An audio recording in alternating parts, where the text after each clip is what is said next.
It's time for Paul Youngblood on 100.5 NTA FM. It's a wild, wild world that you might not believe in. It's a wild, wild world that can't be so deceiving. Want to be part of the show? 815-874-8255. This is Youngblood. Yes, it is. Good afternoon. Welcome, listeners. Hello, Americans. Paul Youngblood here, 100.5 NTA FM. And to start this day out is really quite a treat. I've got a couple guests in the studio. It's the first time I've actually met them in person, but for the past 9 months, I've been speaking with them regularly on Tuesdays, and you've been listening to them on Tuesdays, and they are Marty and Patsy Martin. Welcome to the show. Thank you. Thanks, Paul. It's really quite interesting. Now, for the past, 21 months? Do I have the time right? Yeah, 21 months, yep. 21 months, you guys have been on the road, literally traveling around the U.S., and you even bumped into Mexico and Canada, too, during this whole thing? We spent a really short time in Mexico and about 4 or 5 days in Canada. So, yeah, 3 countries. Okay, so, a big North American trip across the country. For people that are just tuning in or may not have remembered what we were doing on Tuesdays, we were just kind of checking in with you. But how did this whole thing get started? Who wants to start with that? You start, honey. All right. You've got the blessing.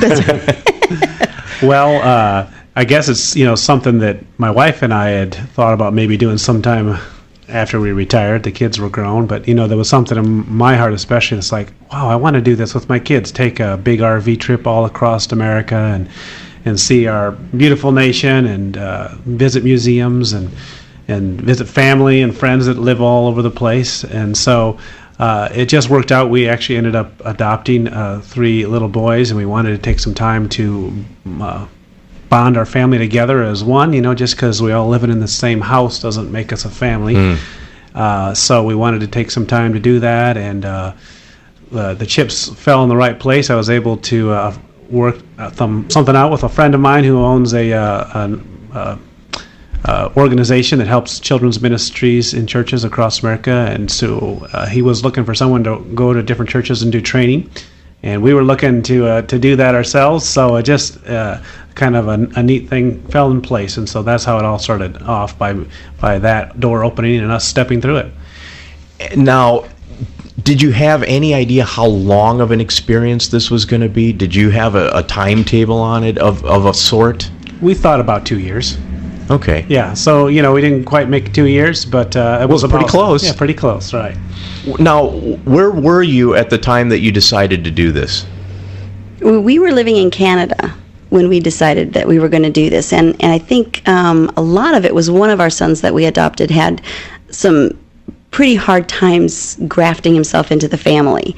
And so we knew that we needed to take some extra time, and it was just hard to do that with full-time jobs and, just all the different things that we needed to do in our lives. We kept pulling apart from each other instead of taking the time. So when this actually came up, we thought this is going to be the perfect opportunity. We're either going to grow together or destroy each other. Well, I'd like to think that the grow together was really the better option in this whole thing. So you were in Canada. When you decided to get up and go, which direction did you go? How did you manage this? Well, we took a couple of months. My sister has a home down by the Quad Cities. She's not living in there. Her husband's in the military, so we just went down there and kind of got things together, bought an RV, and got our resident. We were living in Canada, so we didn't even have an American license or anything like that. Wow. So we had to get all that together, and so the first place we went was Hannibal, Missouri. After spending those 2 months down by the Quad Cities, we went to Hannibal, Missouri, and visited the home of Mark Twain.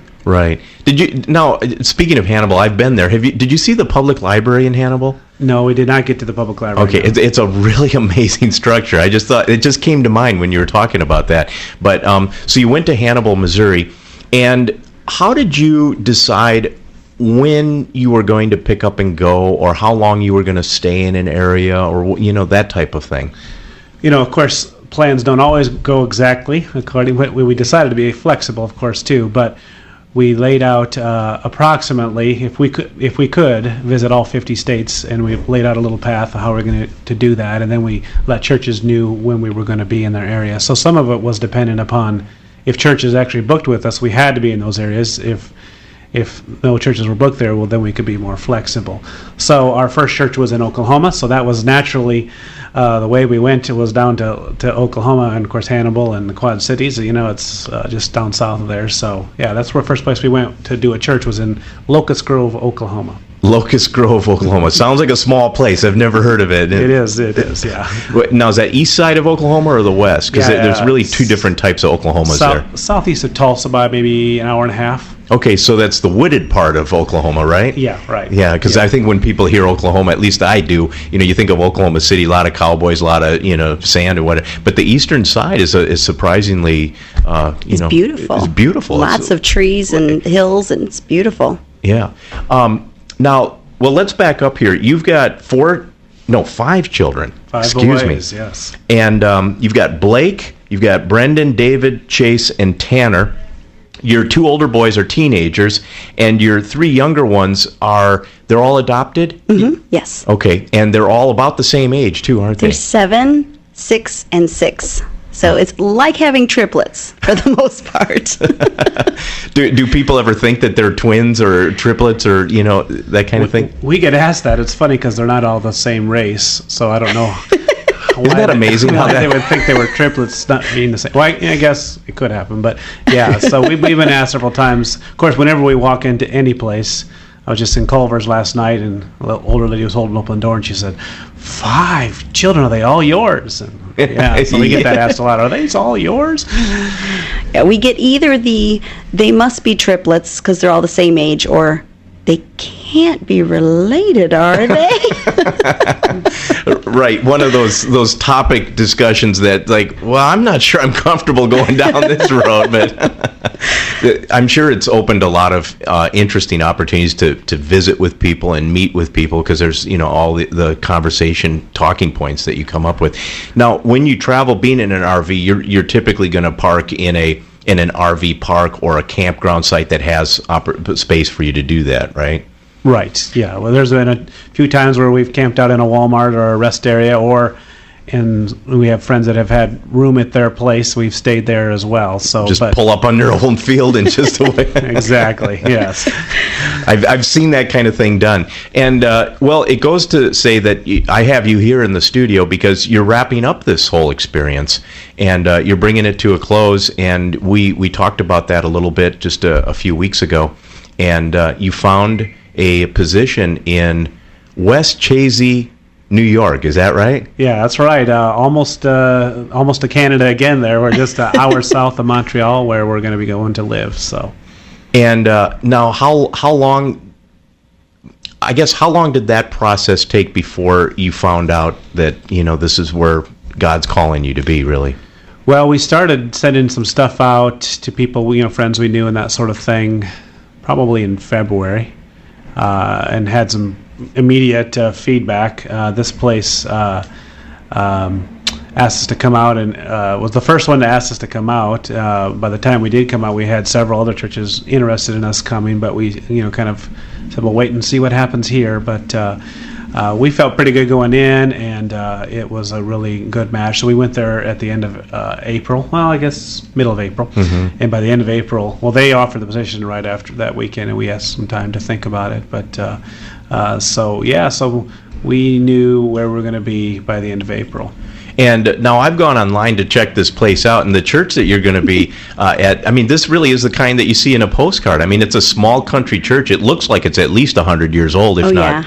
Yeah. The big red brick church building, yes, with the steeple and everything. Yeah. The bell. Yeah, the kids have already asked if they can ring the bell, so. Now, I'm not that familiar with the geography of that area, but it's kind of rolling hills in that area too, isn't it? It's just past the Adirondacks, so you've got the huge mountains, maybe less than half an hour away, and Lake Champlain is just a few minutes away. Right. So there's just this little flat area of farmland right about where Chazy is. Plattsburgh is probably the biggest city near there, and that's right on the lake, isn't it, honey? Yeah. You Pittsburgh, right? No, Plattsburgh. No, you're moving where? Plattsburgh. No, Plattsburgh. Never. Yeah. Yeah, I've got to believe that people have said, "Oh, that sounds so cool! What you guys were doing, this road homes." We've thought about doing that. Would you recommend it? What is your response? Now you got a big smile on your face, Patsy. I was probably the biggest holdout in our whole family when we decided to do this. I think for me, part of it was, but I don't have my things. What if I need to have something that's in storage? Or, and so for me it was, and traveling is not my favorite thing to do. I've learned to absolutely love it. Mm-hmm. And I think it's probably the best idea we've ever had. So if somebody said, I'm thinking of doing this, I would say, first of all, make sure you know that there's going to be pitfalls. Make sure that you're ready for them and go for it, because it is the most wonderful experience we've ever had. And it's going to be like a roller coaster ride, whether you're going up or down, right? That's right. Hopefully more up than down. I've told a few people, hopefully you like each other to start off with. That's a good sign. Wow, that's a prerequisite, isn't it? Yeah, because if you don't like ever being with your family, you're really going to be with your family a lot. So you want to like each other because it's going to be intense. Did you feel that there were things that you learned about each other during this experience that you might not have learned had you not done it? Do you understand? I think so. When we traveled, the driving days, up in the cab of the RV was my husband and I. Right. And the boys could be in the back and they could be playing Wii, or they could be watching we got satellite TV as we were going down the road, or they could be playing something else or talking to each other. And so we actually had a lot of quiet conversation time between the two of us, and I think that we learned a lot about each other that we may not have really been able to sit down and talk to if you're just meeting for 5 minutes after dinner, or just helping somebody pick up after this, getting the boys ready for bed. We had a lot of conversation time, so I think we did learn things that we may not have really known about each other.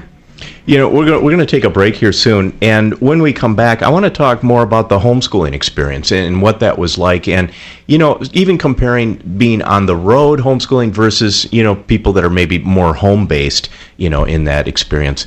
My guests are Marty and Patsy Martin, road homeschoolers. They are parking the RV.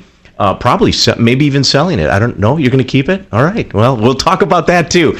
I'm Paul Youngblood, 100.5 NTA FM.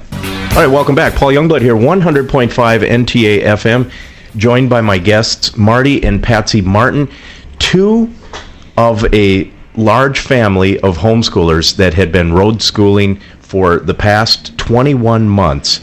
And now, did you guys homeschool before you got on the road to do this? Yes, we have. We started homeschooling when our 14-year-old was in second grade. When he started second grade, we started homeschooling. So he's been to public school for a few years, and then from then on, we were homeschooling all the boys then. Okay.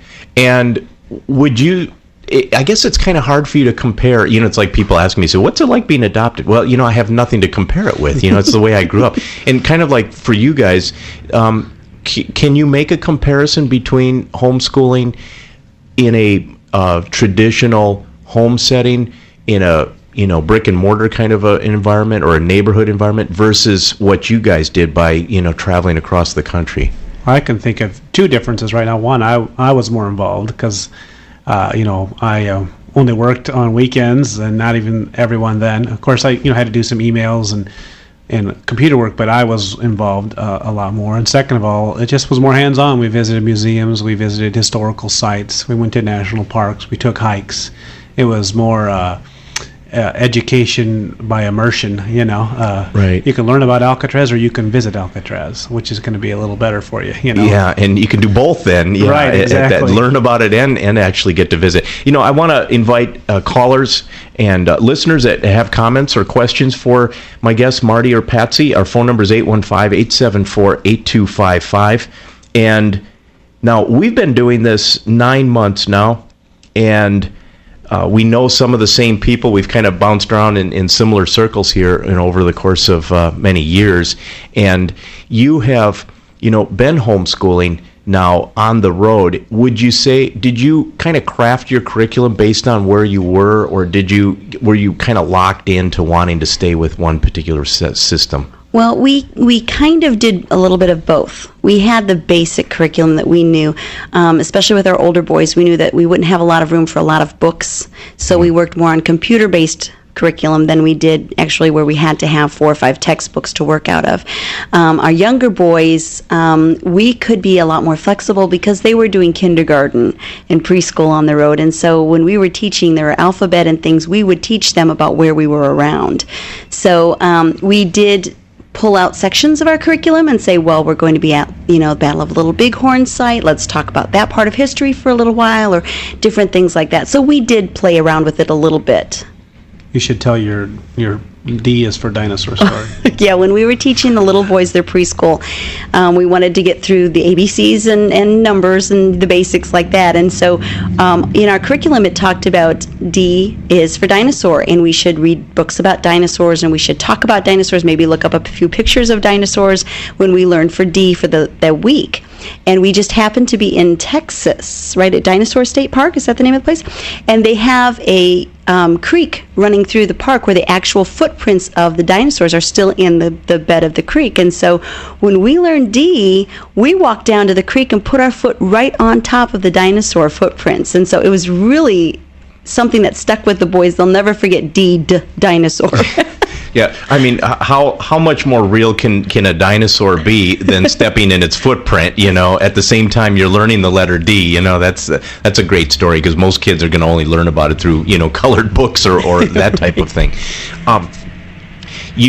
We were talking about the RV. I thought, well, maybe you guys would sell it. Now that you're kind of settling down a little bit more, but you're deciding to keep it. Talk about that for a second. Yeah, we had bounced it back and forth a little bit about selling it and keep it. First of all, I think we still want to use it for weekend campings and family vacations. But we named it Howard. It almost feels like a extension of our family, part of the family right now. I think a little too much emotional attachment. I think there's things like, Howard would look so nice if we could get new rug for Howard, or Howard would really like to have some plants or some candles, or so Howard's become almost his own personality. So yeah, it's just a lot of memories, and so I think we want to hang on to that. Who knows what'll happen years down the road, of course, but for now we're going to keep them, and we hope to live in New York. We hope maybe to take a trip down to Florida in the middle of winter once in a while, so we'll use Howard for that. Well, I know when we talked, oftentimes you would craft your schedule to avoid harsh weather, and if it was really very cold or very snowy, you really preferred to be in maybe the southern part of the country. And having that flexibility, why not? I mean, it would just be almost foolish unless there was a particular lesson that you wanted to learn. And I thought one of the more interesting stories you told me, Marty, was when you went on a hiking trip and you were dressed for, a mild type of day. And it snowed. yeah, that was in Rocky Mountain National Park up there by Estes Park, Colorado. Yeah, my teenager still says that was his favorite hike we took. So yeah, we had sandals on, I think, and we did. Luckily, we had some jackets in the car and that sort of thing. But it was a little shorter hike than we had planned for sure. But yeah, he still remembers that too, because that was the day the world was supposed to end. May 18th or whatever. A year ago. Yeah, who was calling that one? I don't remember his name. Yeah, so there was the big hullabaloo about that. So we were checking the time and checking the weather and doing all that to see if the world was going to end and if we were going to end up there in that snowstorm. Walking around the frozen lake in shorts and flip flops. But it wasn't like that when you guys started out on that. No, right? we went up higher in the elevation, so as high as we got up, it just started getting colder and colder, and we were kind of stuck. And our oldest son is pretty sure that he was the man that day because he was the only one that didn't need a jacket to wrap around his legs. I see.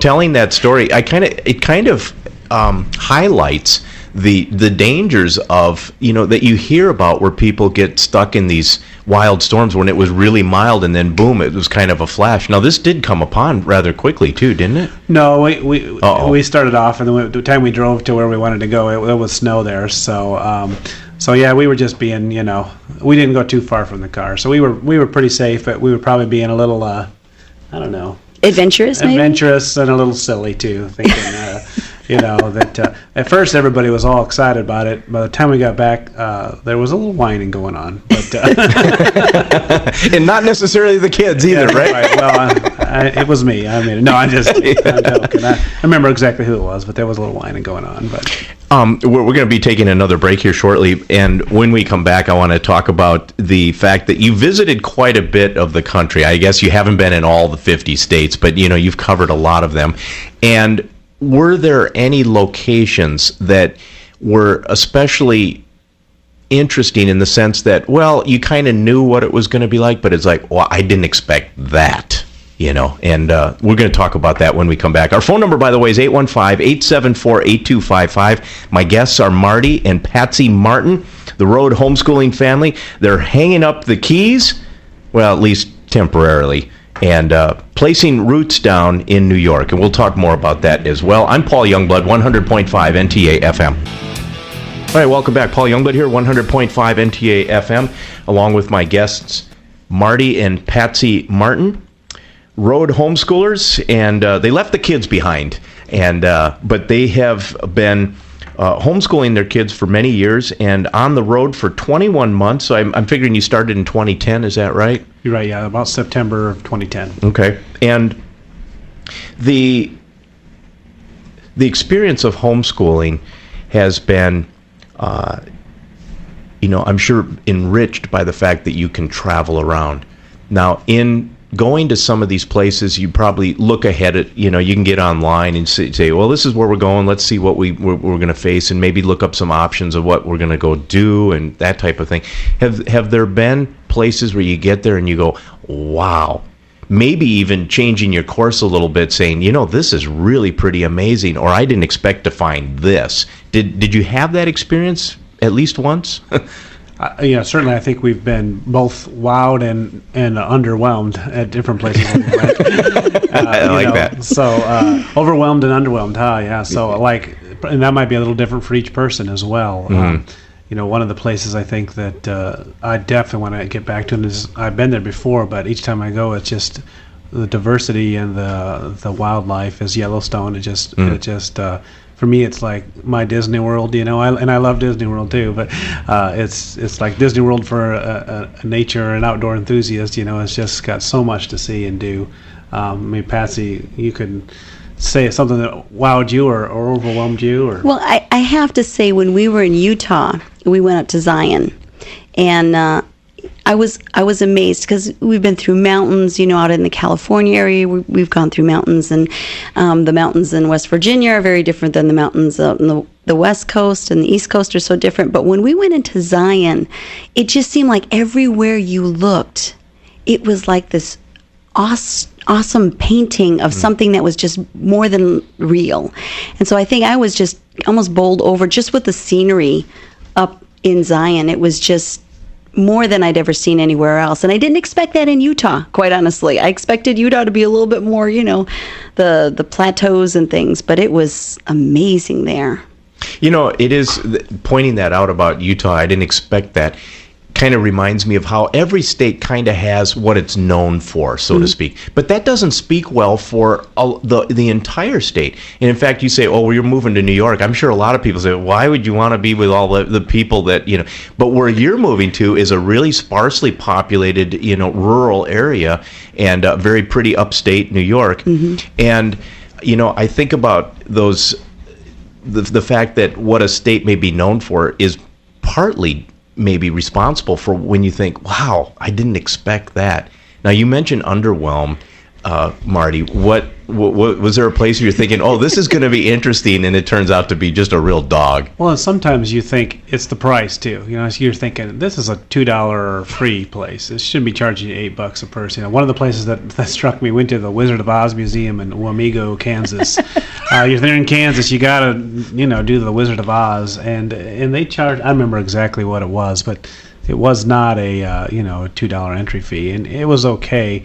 But it was something your family could walk through in about 15 minutes, and some fun little things. But it just was underwhelming. That's one place that I felt a little underwhelmed at.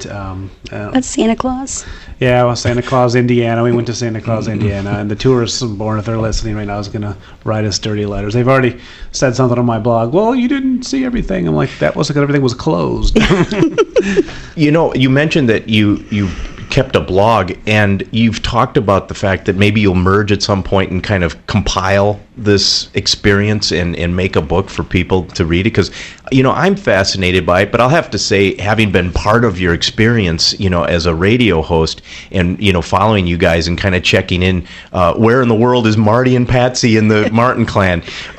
But it's been, I've got to believe that all these experiences, if you are honest and really true to yourself and speak well about what it was that was impressive and speak with dignity about things that maybe didn't match up, I think people can respect that and may find more value in that writing if you guys put that together. Is there plans in the works for that? Yeah, I think so, and I think it will be some travel, but I think in reviewing, talking about places, but I think it'll be more of the life lessons and the things that drew our family together. I remember I wrote a long post about the Grand Canyon and how it seems like here you are in the midst of this splendor and grandeur, and the boys are nipping at each other, and it was.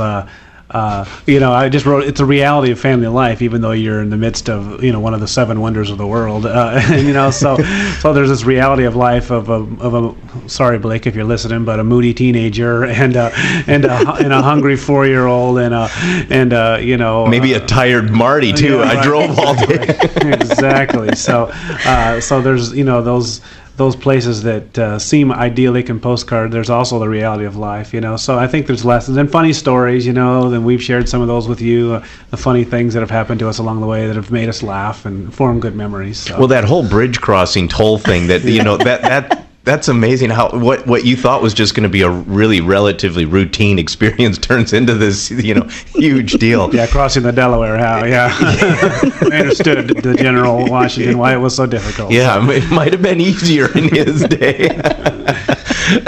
Marty and Patsy Martin are my guests, and, talking about homeschooling and being on the road at the same time.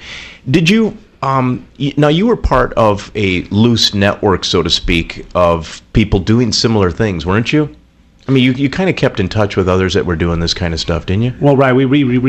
Sorry about that. We researched some families that were doing it, find out how they were doing it and what they planned and what sort of supplies they took. And so there's Facebook and websites that are there to support families, and so through that process we hooked up with a couple families we liked, and then others that were planning on doing it hooked up with us as they were researching. So probably at least 3 or 4 families that we felt like we really connected well with and actually met up with on the road, had some time together at different places, and so I think that those friendships through Facebook and the internet are continuing on even so. Did some people think, this is like a 21-month vacation? In some ways, it almost was. Yeah. Because in some ways, Dad was there most of the time. And when he worked, he had to work, he did his computer work in the evenings, or he did it, in quiet time during the afternoon. And so we almost had vacation during the week and then worked on the weekends. And in a lot of ways, we did feel like this is a vacation. But when you sat down and thought about it, we probably put as many hours in. We just did it very differently. And so it was a lot of times it was vacation. Of course, there was the other times where you're looking at each other going, 32 feet? That's not big enough for a family of 7. Well, and I'm sure a lot of people that live, I guess, for lack of a better term, a traditional life in a sense where mom or dad goes to work for sure, and then mom may be going to work too. And there's a lot of fracturing that takes place in a lot of families in the modern era. Whereas you guys, it was really quite the opposite. You're coming together. And even though it isn't all fun and games, I got to believe that even in the trying times, this is a time for lessons of grace and mercy too, and forgiveness. Because there's going to be times where, boom, you're going to lock horns and go, I overreacted. Please forgive me. And, hopefully, you'll be able to, bounce these same feelings off at other times. Yeah, and the patience too. It might take you 5 minutes to walk 32 feet because there's 4 people getting in your way. So, but I think too the I'm sorry, will you forgive me, had to happen because you're right there. You can't just walk away and hope somebody forgets it. So I think that helped our family to understand how to, when you have a disagreement, how to get back into the relationship again and be strong enough to say, this is where I was wrong, and let's talk it out. So. And we've always fought against the tyranny of busyness, of good things that tear apart a family. But I think this really cemented in our hearts that we won't, even when we stop, we're not going to get, our kids will be involved in some things, but they don't need to be involved in, for us and our family, they don't need to be involved in 7 different activities going this way and that. We need the most important activity they can be involved in is being a family and having dinner together and sharing experiences with one another. Marty and Patsy Martin are my guests. 100.5 NTA FM. I'm Paul Youngblood. All right, welcome back. Paul Youngblood here, 100.5 NTA FM, along with my guests Marty and Patsy Martin, Road Homeschooling. Now, what's next? We talked about this just a little bit, but you're, really setting up a life in north central New York, upstate New York, right? Yeah, really northeast New York, right on Lake Champlain there. So, yeah, right just across the lake from Vermont. Okay. Now, had you been through this area before you pursued this job? This is our first time in the New England area. Outside of, we've been to Massachusetts and New York City, but never up the northern part of New England at all there. So yeah, it's a very pretty area, very, very, very nice area. And like you said, it's more rural. It's definitely not the crowded image we have of the East. Yeah, and I got to believe that at some point you're probably thinking, oh yeah, no more highways, freeways, toll roads. I mean, for the most part, you're not going to have to face, the constant, droll of traveling all the time, right? Yeah, we've been, actually kind of parked at my sister's house for the last couple of weeks, and there's parts of it, and even my son Tanner, he said, he's talking to me the other day, he said, I just feel a little lonely, Dad, and I'm like, well, there's 7 of us in this house, and we've even spent some time with cousins. And he said, I know, but I'm just not around everybody so intentionally like I was. So I think there'll be things we miss. My wife will not miss laundromats. I know that. Now you got to write about that. That's a chapter in a book right there, isn't it? It's like half the book. Luckily, RV parks, a lot of them have their own little laundromat, so you don't have to go to like the middle of downtown with, scary people doing laundry. Most of them you could do in the parks, but it's been a challenge to try to keep clothes for 7 people clean when you don't have a washer and dryer in your RV. It's a full-time job. Yeah, and then the shopping, because you only have so much refrigerator and cupboard space, so you go to the grocery store every 3 days, to kind of restock. So we won't miss that for sure. I think the one person in the family that's going to miss it the most, though, is our dog, because we got our little Chihuahua on the road, and when we put him in the house, the first thing he realized was there's immense floors in here, and he didn't know what to do. He had a hard time getting across the dining room all the way into the kitchen to get to his food, and I think the floors scared him for the first couple of days. We had a cat that was like that. We moved from a small place, and then we moved to a bigger house with hardwood floors, and the cat was hugging the wall. It didn't want to venture out into the open area. Yeah. What's your dog's name again? Our dog is Sherman. Sherman, because I remember Sherman actually participated in one of our shows and, added some backdrop. He participates in a lot of things he's not supposed to. But yeah, the first couple days in the house, he would sit on the little area rug in the living room, and he would whine until somebody picked him up and carried him through the dining room into the kitchen because he was just afraid of that big old floor. It just scared him to death. Wow. So there really is going to be some interesting adjustments, over time. And, while some people may think, well, this is going to be a luxury, considering, but not necessarily. I mean, there is some bonding and some real togetherness, even though it may be forced.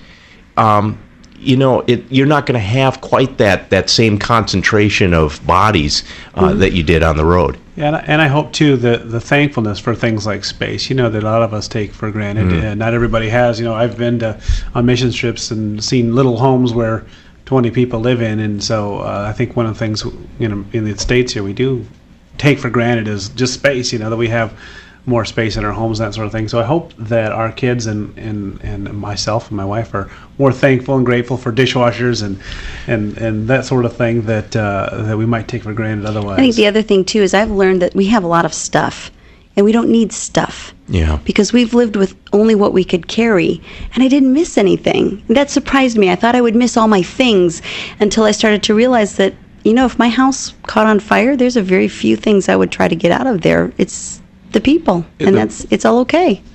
Everything else is just stuff, isn't It's it? just stuff. It's memories, and memories we'll always have. So it doesn't matter if you got the stuff or not. Yeah, that's interesting, and I think a lot of people are tied to their stuff.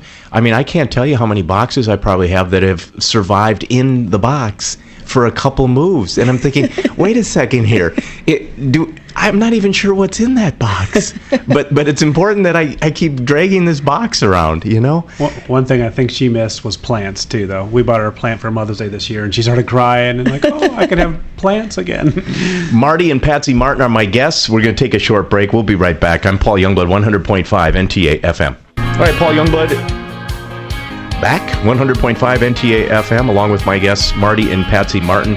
And just wrapping up the last couple minutes in the show, and well, it's been a lot of fun. I'll have to say that in the 9 months and once a week check-ins that we did, and there were a couple missteps, which is to be expected. I mean, it's amazing that we were able to connect as regularly as we have. Is there a new adventure beyond what you're looking at right now, or are you just taking this time to just think, okay, we're going to establish roots here? Well, life is certainly an adventure, and moving to a new area where you don't know people, that's going to be an adventure in itself, and making new friends. So that's, I think, our focus right now for our adventure. It's going to be an adventure trying to work into those teenage college years that are coming up with the boys too. And so it's every time we turn around, it's a whole new different world, raising kids, because they change every day. I don't understand why they do that. What's going on here? Now, speaking of homeschooling in college, have you thought about homeschooling the college level? See, that's not too often done, but it is. There is some stuff right now. Our oldest is going to be in 10th grade, where he can take through some online stuff, he can take some college prep and actually college credit. A lot of homeschoolers do college credit classes in high school to kind of help them get a little head start. Yeah. I don't know how far we'll go, because this last year he was into the polynomials and quadratic equations, and pretty much I was taking a lot of aspirin after working with math with him, so there may not be that much farther we go into college courses. Understood. This has been a wild ride for me, even though I wasn't behind the wheel. Marty and Patsy Martin, thanks for being my guests for these past months, and best wishes on your new adventure. Well, thanks, Paul. Thanks for having us.